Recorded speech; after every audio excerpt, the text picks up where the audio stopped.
Bonjour les premières, alors on va faire du 70 au 73, ce qui fait 4 exercices, et le 85. Alors, à chaque fois dans le 70 et 71, il faut construire un arbre. Donc on va voir ce qu'il en est, et on va... Il n'y a pas de calcul. Ça veut dire qu'on veut juste construire l'arbre. Alors peut-être qu'il y aura un petit calcul pour pas calculer quelques probabilités manquantes, mais dans l'ensemble, pour notre arbre à nous, il y a juste à faire l'arbre, pas l'utiliser pour l'instant. Donc proportion des pièces défectueuses dans un lot est de 5%. Donc soit on est défectueux, soit on ne l'est pas. Donc forcément, euh, ça, défectueux, on va l'appeler D. Voilà. Et après, il y a accepté ou non. Donc soit elle est défectueuse, excusez-moi, pouf pouf, soit elle est défectueuse dans une proportion de 5%, et si elle est défectueuse, elle est acceptée, donc avec un A, dans 97% des cas. Donc, elles nous disent qu'elle est défectueuse dans 5% des cas et pas défectueuse, donc bonne, on va appeler des barres, hein, défectueuse, dans 95% des cas. Donc 5%, hein, je vous rappelle que 5%, c'est 0,05. Attention à ce que vous notez, une des erreurs principales que vous faites, c'est ça, hein, 5%, 0,5. Non, non, 0,05 est acceptable donc dans 95% des cas. Donc ça, c'était la première phrase. Maintenant, si la pièce est défectueuse, ça veut dire qu'on est là. Si la pièce est défectueuse, elle est acceptée dans 97% des cas. Elle est quand même acceptée dans 97% des cas. Donc 0,97. Voilà. Et donc elle n'est pas acceptée, le défaut est vraiment trop grand, dans 3% des cas. Voilà. Pareil pour la pièce n'est pas défectueuse, elle est refusée, donc à barre dans 4% des cas. Et elle est acceptée dans 96% des cas. Voilà notre arbre. Voilà, défectueuse, pas défectueuse, acceptée, pas acceptée.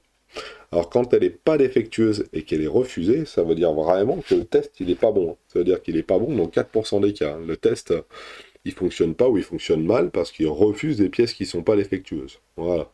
Et là, ça là, celui-ci, accepter une pièce qui est défectueuse dans 97% des cas, ça veut dire que le défaut n'est pas assez important pour qu'elle soit considérée comme non acceptable. Voilà, c'est tout. Maintenant, le 71, qui est donc ici, un groupe de motards, donc, euh, possède chacun possède une moto de type sportive ou routière, donc soit sportive, soit routière. 40% d'entre elles font plus de 125 cm3, et parmi les motos de plus de 125 cm3, 30% sont des sportives. Parmi les 125 ou moins, 10% sont des sportives. On rencontre au hasard une personne dans un groupe et on s'intéresse au type de moto. Donc vous voyez, ils nous disent ici, là, parmi les motos de plus de 125 cm3. Donc parmi les motos de plus de 125 cm3, euh, on va, on va commencer par plus ou moins de 125 cm3. Donc gros cube, on appelle ça un gros cube, hein, plus de 125 cm3, une grosse moto, ou une petite moto parmi les 125 cm3 ou moins. Donc,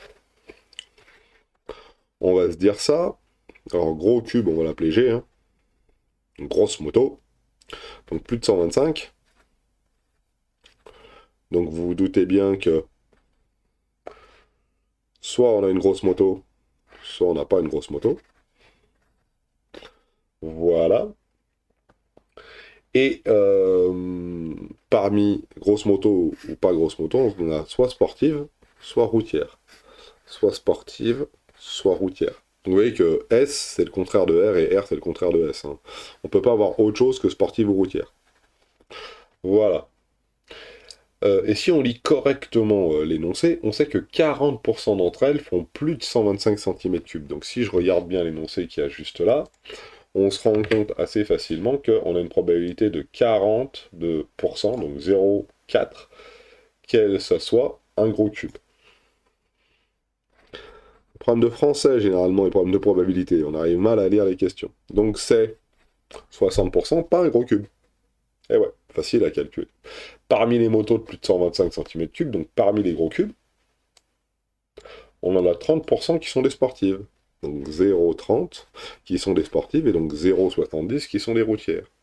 Et parmi les 125 cm3 ou moins, 10% sont des sportives et 90 sont des routières. Voilà, tout simplement. Donc ça va assez vite hein, à faire, et on fait nos deux petits arbres. Et pour l'instant, pas de questions en ce qui concerne de calcul. Dans une chorale lycéenne, ça chante.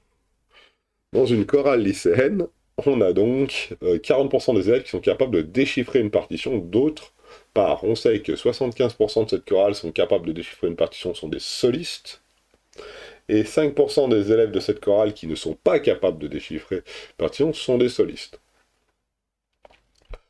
Donc, là, on a soit ceux qui savent déchiffrer, on va les appeler D, soit déchiffrer une partition, soit la personne que l'on rencontre sait déchiffrer une partition, soit on ne sait pas. Et l'autre, c'est soliste, S. Et pour l'instant, il n'y a pas de question. Donc, moi, je vais faire mon arbre, et puis je vais voir pour la question après. Alors, D, 40% sont capables de déchiffrer une partition. Donc, soit tu es capable, D, soit tu n'es pas capable, D barre. 40%, c'est 0,4. T'es pas capable, c'est 0,6. Parmi tous ces gens, j'ai des solistes et des pas solistes. Donc, les élèves qui sont capables de déchiffrer sont des solistes dans 75% des cas. 75% des élèves de la chorale qui sont capables, c'est ça qui est important, qui sont capables de déchiffrer une partition, alors c'est des solistes. Donc ça veut dire qu'il y en a 25% qui ne sont pas solistes. Et ceux qui sont vraiment musiciens et qui ne sont pas vraiment musiciens, entre guillemets, et qui ne savent pas déchiffrer une partition, il y en a 5% qui sont des solistes. Et donc 95% qui sont les chœurs ou je ne sais quoi d'autre. Voilà. Donc j'ai fait mon arbre, mais j'ai répondu à aucune question parce que je sais pas s'il y a des questions en fait.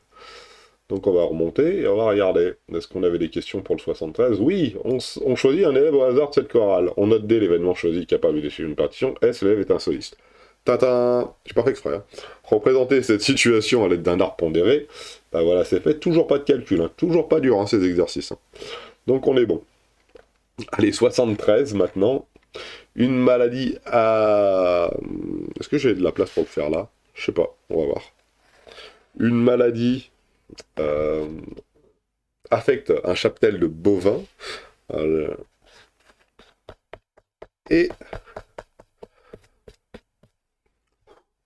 on y va. On estime que 10% des vaches sont atteintes. Un test permet de diagnostiquer la maladie. Voici les données sur ce test. Quand un animal est malade, le test est positif à 85%. Quand un animal n'est pas malade, le test est négatif à 95%. On choisit quelqu'un au hasard, on note M malade, T positif, M bar c'est les éléments contraires, et on demande de construire un arbre pondéré. Là pour l'instant, absolument aucun calcul, toujours pareil. Et c'est le 73. Ah, 73. Le but du jeu était de faire des arbres. C'est parti. Donc malade, pas malade.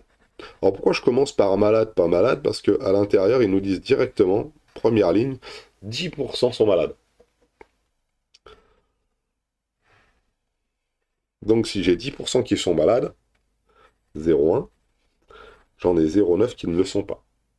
Voilà. Et quand un animal est malade, ah, c'est bien écrit, hein, quand un animal est malade, parmi les animaux malades, pas sachant que l'animal est malade, le test est positif dans 85% des cas. 0,85. Ça veut dire que le test il est négatif dans 15% des cas. Donc ça veut dire que le test il loupe 15% des malades. Hein, si vous prenez les malades, il y en a 15% qui sont testés négatifs. Donc c'est pas bon. T et T bar. Et en dessous, parmi les animaux non malades, quand un animal n'est pas malade, le test est négatif. Donc ici, dans 95% des cas. Donc il marche dans 95% des cas, c'est-à-dire qu'il ne marche pas dans 5% des cas. Il nous fait un faux positif, on appelle ça. C'est un positif, mais c'est faux. En fait, c'est pas un positif. il n'est pas malade. Donc, 5% ici. 5% de faux positifs, ce qui est beaucoup. Donc voilà, pour le 73, et on va finir avec le 85. Ah, une situation, vous voyez, les exercices sont pas bien longs, hein, mais faut les faire. On va finir avec le 85 qui est ici. J'espère que j'aurai assez de place ici. Donc, la situation aléatoire est modélisée par un arbre pondéré ci-dessous. Voilà, tout plein. C'est parti. A bar, B bar. Et on a nos probabilités, rien à compléter. On veut calculer les probabilités A, enfin. P de A et B, P de A et B bar, A bar et B, et A bar et B bar. Utilisez les résultats obtenus pour compléter le tableau. Suivant. Et ben voilà. On va faire ça là-dessus. Alors, P de A et B. Alors, P de A et B, c'est facile. A et B, c'est bien ça. Donc, à chaque fois, on va noter les petites réponses. 85. P de A et B, c'est bien P de A fois P de B sachant A. Ok. Et P de B sachant A, ça vaut combien ici? Toi, tu t'en vas. Toi, tu t'en vas. P de A, 0,3. P de B sachant A. P de B sachant A. Ça vaut 0,6. Donc ici, 0,3 fois 0,6. Donc on suit notre arbre, en fait. Hein, ce qui vaut 0,18. Voilà. P de... Alors, je crois que c'est A bar et... En fait, c'est tout. Hein. P de A et B bar. Donc, il faut tous se les faire. P de A et B bar. Ça fait P de A fois P de B bar sachant A. Okay. Et P de A, c'est toujours 0,3. Et l'autre, ça doit être 0,4, forcément, si j'avais 0,6 avant. 4, 18. 6 fois 3, 18. 4 fois 3, 12. On est bon. Pareil avec P de A bar et pareil avec P de A bar et B bar. Voilà. Alors, je vous passe l'écriture de ça. Vous le ferez correctement chez vous. 0,7, 0,2. A bar et B, ça vaut 0,7 fois 0,2. A bar et B, c'est ça, hein, et A bar est 0,7 fois 0,8. Alors, ça fait 0,14. Et ça, 7 fois 8, 56. 56. Voilà. Et petite vérification quand même avant de commencer à faire quoi que ce soit. 18 et 12, ça fait 30.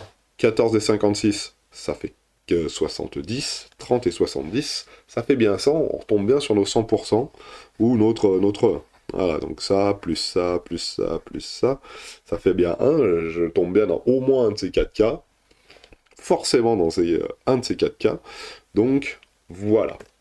Maintenant, la question est la suivante, compléter le tableau suivant.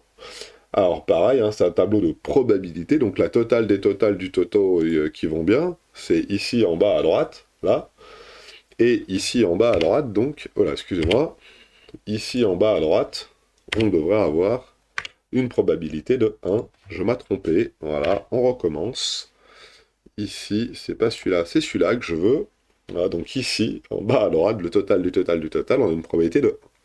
Maintenant, quelle est la probabilité de A? Alors, si je regarde bien, la probabilité de A, c'est facile, elle est écrite là, ça fait 0,3. 0,3. Ou on peut aussi regarder et se dire, bah voilà, monsieur, A et B, c'est 0,18. Donc A et B, 0,18, ça va plutôt se situer ici. Voilà.